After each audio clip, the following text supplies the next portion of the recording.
Jakmile se dotkne skály, hned vidíte tu úroveň mistrovství, které dosahují tak 2 nebo 3 lidé na zemi.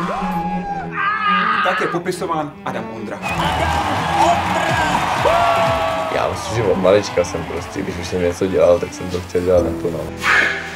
Máš začínal přelízat svýho tátu. Většinou ty cesty, že když on to leze, tak tam ta ladnost a takový je vidět, že to umí, jo. Tady máš své poklady a i ty svoje deníčky tady máš. A den, kdy jsem vylezl svoje první 7A plus on-site, jsem začal psát. 4 sezóny. Asi nejvíc mě v lezení jde o estetiku toho pohybu. Na lezení na skalách se cítím víc jako umělec. Na těch závodech mi asi hlavně chybí ta kreativita.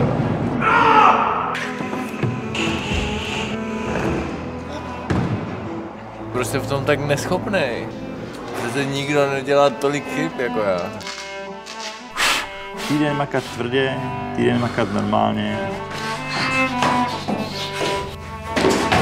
Já teďka můžu unavit, aby neměl formu moc brzo. Doufám, že mu to přesně to tak vyjde. Ono to jako v podstatě nejde prostě. V páru byli si myslím 2 ambiciozní lidi, co si jdou za svými cíli. Protože jinak jako to neskloubíš ten život. To muset zvládnout bez tebe.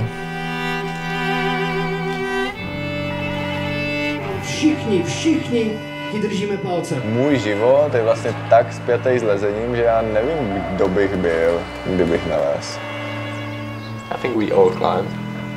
In a different kind of way.